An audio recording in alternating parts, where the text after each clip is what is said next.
Mas afinal de contas, quem é que está certo ou errado? A mentalidade do pai rico ou do pai pobre?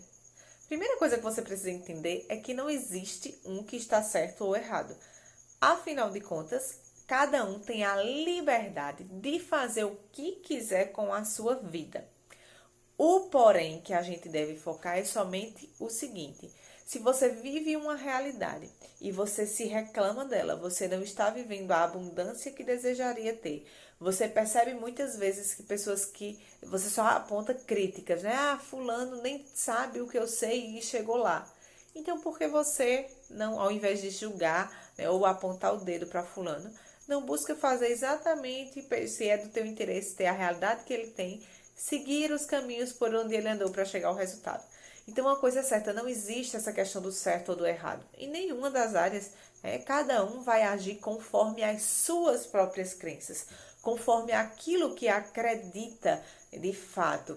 Então, é preciso que você entenda que essa transformação de mentalidade, ela pode acontecer a qualquer momento, né? Que você perceba que você precisa desenvolver determinadas habilidades para conquistar aquilo que você deseja.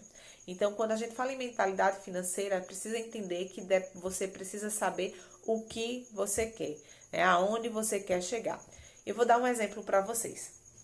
Lá na minha infância, o primeiro serviço que eu ofereci, de fato, né, remunerado, eu fazia as atividades de uma amiga e eu cobrava dela 50 centavos por folha. Então, assim, ela não gostava de fazer e os professores davam nota, né, visto que contava nota e tudo mais. Então, eu fazia a minha e a dela. E em que é que isso ajudou? Em duas coisas. Primeiro, desenvolveu em mim a habilidade de escrever rápido, acabava que me ajudava a fixar o conteúdo. Eu nem sabia que estava acontecendo isso, mas hoje eu entendo que é por isso que os resultados, né, não eram tão ruins. Não eram os melhores da sala, mas também não estava entre os piores. E o que é que acontece? Fazendo isso, eu desenvolvia essas habilidades, ganhava em troca, né? Recebia, porque afinal de contas eu prestava um serviço. E com esse dinheiro que ela me remunerava, eu tinha uma opção. Ou eu ia na cantina e estourava ele no lanche, porque de fato, aquele cheirinho de lanche da cantina, meu pai, né? Na fase do meu Fundamental 2, que foi quando isso aconteceu, eu fazia a sétima série para ela. E quando eu comecei a fazer isso, eu estudava em uma escola que eu era bolsista. Eu escondia das minhas amigas, porque, primeiro, eu morria de vergonha que elas soubessem e, de repente, me excluíssem, alguma coisa do tipo. Mas era muito mais crença minha, né? Nunca fui maltratada, todas elas acabavam que, indiretamente, sabiam que as condições financeiras que eu tinha naquele momento eram muito menor do que a delas. Mas, assim, pelo contrário, aprendi muito, muito, muito com essas amizades, né, de pessoas que tinham uma condição social melhor do que a minha. Aprendi e desenvolvi habilidades que até hoje sou grata por elas. Então, o que é que acontece? Com esse dinheiro, eu comecei a investir. Até hoje eu lembro, eu descendo na feira, pessoas descem para a feira para gastar, né? Eu descia para andar, para passear e um dia eu encontrei um banco. Até hoje eu lembro, um banco gigante, muita coisa vendendo. E quando eu cheguei lá, eu encontrei uns brincos de pressão. Até hoje eu lembro, tinha dourado e tinha prateado. E o que foi que eu fiz? Custava 50 centavos. Eu fiquei encantada e eu disse logo, oxi, minhas amigas vão adorar, porque elas não têm orelha furada. Elas eram evangélicas na época e não usavam. Eu digo, vou comprar. Comprei, levei para a escola, vendi a R$ 1. Né? Ganhei aí 100% em cima, gente. Eu me achei a rica. E adorei o negócio. Vendi rápido. Meu negócio era ficar voltando nos sábados. Não dizia a ninguém onde era o banco da feira, né? A minha bola de ouro. E fazia compras e levava coisas para a escola. Depois acabei desenvolvendo aí, junto, umas primas me ensinaram a fazer bijuterias e a gente começou a fazer. Inclusive, esse aqui foi eu que fiz, tá bom? Até hoje eu ainda faço a maioria das minhas peças, porque eu gosto hoje por hobby mesmo. A gente fazia para vender, depois a gente teve banco na feira, eu levava para vender na escola, né? E eu tinha tudo isso organizado. Então, o que eu apurava, né? Apurado não é lucro. O que você conquista não é lucro, né? Porque tinha a parte que era da produção. Eu tinha tudo isso anotado direitinho. Assim, eu era uma verdadeira empreendedora. Além disso, também eu aprendi, na época, eu dava a pranchinha no cabelo das meninas, assim, a pranchinha que eu dava era excepcional. Até hoje eu lembro o que foi que me fez despertar para isso. Uma amiga adorava quando eu esticava os cabelos dela, e ela tinha a pranchinha e eu ia para casa dela para dar no cabelo dela e no meu, claro, para me amostrar. E ela adorava. Aí eu fiquei pensando, e eu pedi para a mãe dela, quando eu ia fazer 15 anos, até hoje eu lembro, para que ela perguntei se ela podia comprar, porque era na cidade grande, eu morava no interior, e eu não ia muito para lá. E ela disse que comprava para mim. E eu dei R$ 80 a ela, fruto do meu trabalho, né, das minhas vendas, e ela trouxe. E o que foi que eu fiz com essa pranchinha? Além de me amostrar esticando os cabelos, que eu já não faço há muito e muito tempo, porque eu já assumi meus cachos, eu sou dessas que adora o natural. Uma vez ou outra eu até estico, porque eu também gosto de mudança, mas assim, eu prefiro natural. E ela trouxe, quando ela trouxe eu fiquei encantada e eu comecei a oferecer meus serviços. E eu ganhava em troca, até hoje eu lembro, eu cobrava R$ 5, né, pela minha mão de obra e eu atendia home office. Então eu sempre acabava enxergando oportunidades, né, onde eu podia ter focado em tudo que faltava na minha casa. Mas não, eu foquei nas oportunidades que eu tinha para chegar onde eu queria. Uma coisa era certa, eu não queria continuar vivendo aquela realidade de escassez, de falta que tínhamos na minha casa.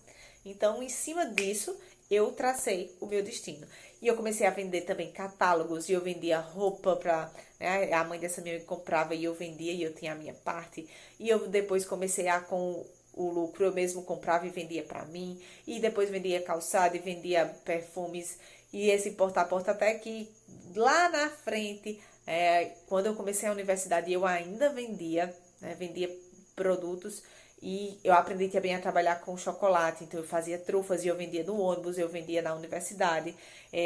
Eu comecei a fazer ovos de chocolate e eu vendia nos supermercados, né? Mercadinhos. E fazer encomenda, há professoras que queriam, né, aqueles ovos pequenininhos para dar na escola. E com isso eu fui me acostumando a sempre estar na ativa, em busca do meu objetivo principal, que no fundo era concurso público, que, né, é uma das funções que eu exerço hoje. Né? Eu tenho os meus concursos, mas eu trabalho, né, de modo autônomo com as minhas mentorias, com o meu coaching. Então, enfim, gente, quando a gente tem um sonho, a gente só precisa traçar assim o que eu desejo. E se eu não sei ainda o que eu desejo, o que eu não desejo.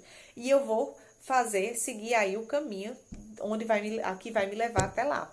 Eu tô contando essa história pra você somente porque você podia dizer assim, é fácil pra você dizer que dá pra controlar gastos.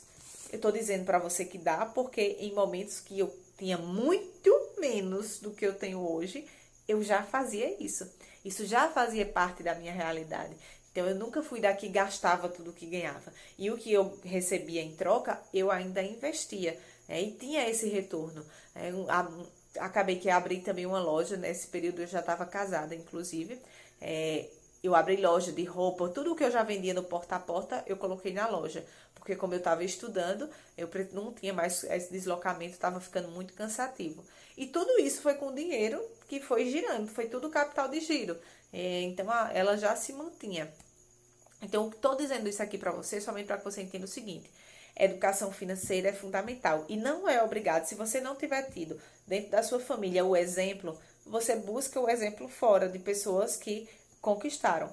Por exemplo, para mim, a família dessa minha amiga, até para quem eu fazia as tarefas, foi um grande exemplo. Sou muito grata a tudo que eu aprendi com eles de técnicas de venda. Eles trabalhavam no comércio. Eu lembro que eu dormia muito na casa dela. Eu adorava quando eu ia dormir na sexta, porque no sábado eu descia, que era para servir cafezinho, né? Porque uma vez eu ganhei R$ 2 fazendo isso e eu fiquei rica, né? Até que um dia uma tia minha me viu lá servindo e foi dizer amanhã, e amanhã já não deixou mais, porque minha tia achou que era uma humilhação estar trabalhando assim para os outros, né? Eu tava adorando, né? Foi ótimo e faria novamente. E eu comecei a diminuir essa parte, né? De ir na sexta para trabalhar no sábado, porque senão eu escutava. Mas, assim, essa parte de venda ficou, né? E eu ajudava ela depois, mais na frente, quando eu cresci mais, a fazer compras para a loja de roupa dela.